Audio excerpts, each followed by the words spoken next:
नमस्कार। चलिए सीधे आज के विषय पर आते हैं।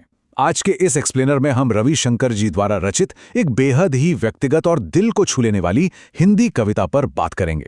इस कविता का नाम है समस्या। अब नाम सुनते ही शायद लगे कि इसमें सिर्फ परेशानियों का रोना होगा, है ना? लेकिन ऐसा बिल्कुल नहीं है। ये सिर्फ शब्दों का कोई जाल नहीं है, बल्कि यह कहानी है एक इंसान के संघर्ष की, उसके दर्द की और सबसे खास बात, उस दर्द को एक बेहद खूबसूरत कला में बदलने की। तो आइए, समस्या, दर्द को कविता में बदलना, इस दिलचस्प और चिंतनशील सफर की शुरुआत करते हैं। अगर मेरे पास समस्या न होती तो इतनी कठोर मधुर विनती न होती। जरा इस पंक्ति पर गौर कीजिए, क्या कमाल का विरोधाभास है।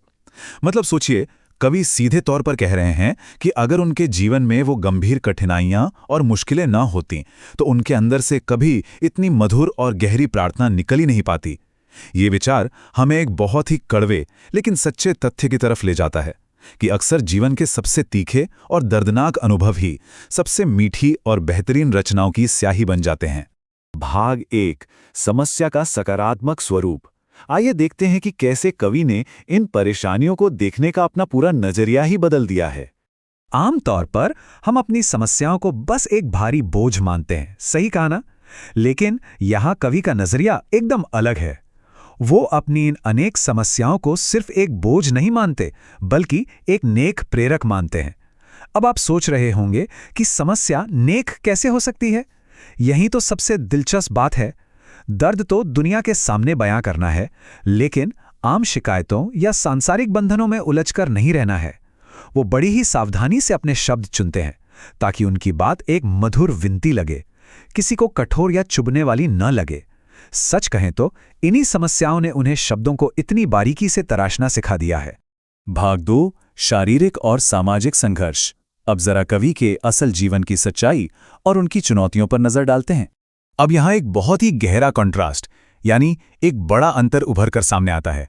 एक तरफ बाहर की दुनिया है, बायां पैर पोलियो से ग्रस्त है, भयंकर आर्थिक तंगी है और हर तरफ से मुश्किलें घेरे हुए हैं। लेकिन इसके ठीक उलट अंदर की दुनिया देखिए। आंतरिक अवस्था में हौसला और हिम्मत कूट कूट कर भरी है।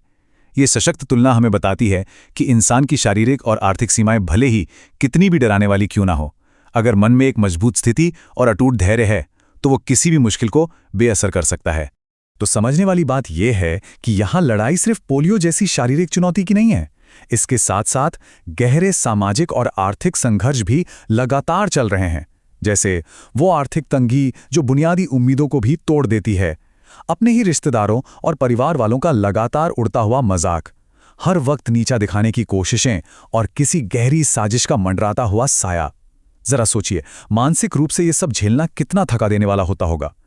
अपनों द्वारा किए गए इस निरंतर सामाजिक दुर्व्यवहार को सहने के बाद भी हिम्मत का ना टूटना, ये अपने आप में एक बहुत बड़ी मिसाल है। भाग 3, हौसले की पतवार। आइए समझते हैं कि इतनी भारी नकारात्मकता के बीच भी ये हौसला कैसे काम करता है। जब सब कुछ खिलाफ हो तो इंसान ताकत कहां से लाता है? इतिहास से। यहाँ कवि महान साहित्यकार कालिदास जी की कठिन तपस्या को याद करते हैं और उनके सम्मान में अपना शीश झुकाते हैं। इसी सांस्कृतिक प्रेरणा से वो अपार साहस बटोरते हैं। और उनकी विनम्रता तो देखिए, वो खुद को बिल्कुल अदना सा मानते हैं और कहते हैं कि अगर लिखने में कोई गलती हो जाए तो वो पहले से ही क्षमा प्रार्थी हैं। मतलब अपने से पहले आए गुरुओं का पूरा सम्मान करते हुए अपनी इस साहित्यिक यात्रा को आगे बढ़ा रहे हैं। अब इस शांतिपूर्ण संघर्ष का तरीका भी बड़ा ही अनोखा है।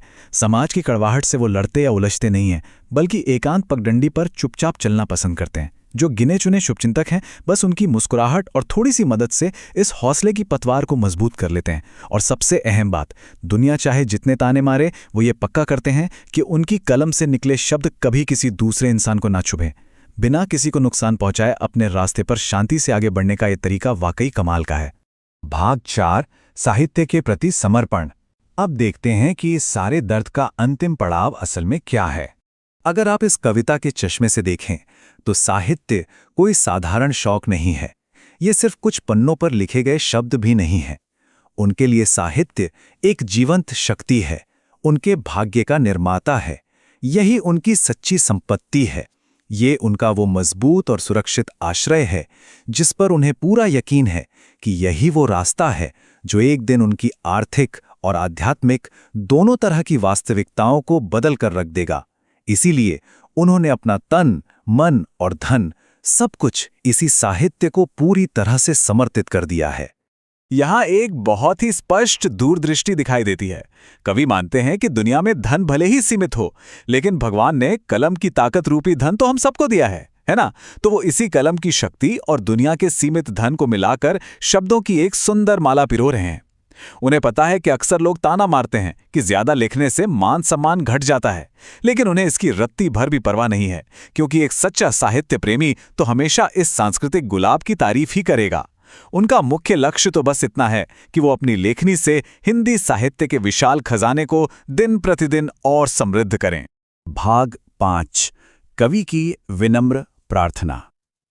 चलिए अब इन अंतिम पंक्तियों और कवि की गहरी प्रार्थना पर बात करते हैं। गांधीनगर खगोल से उठी ये पुकार सच में दिल को छू लेने वाली है। और सबसे ज्यादा ध्यान देने वाली बात क्या है पता है? वो शीश झुकाकर ये बिल्कुल नहीं मांग रहे हैं कि उनकी समस्याएं रातों रात छूमंतर हो जाएं या पोलियो किसी चमत्कार से ठीक हो जाए। नहीं, वो तो बस पाठकों से एक सफल जीवन का आशीष मांग रहे हैं। वो प्रार्थना कर रहे हैं कि उन्हें इतनी शक्ति मिले कि वो अपने चुने हुए इस कठिन लेकिन बेहद सुंदर पथ से कभी न भटकें, और साहित्य के प्रति उनका ये गहरा प्रेम समय के साथ कभी भी कम ना हो। ये किसी आम इंसान की नहीं, बल्कि एक सच्चे साहित्यिक तपस्वी की प्रार्थना है।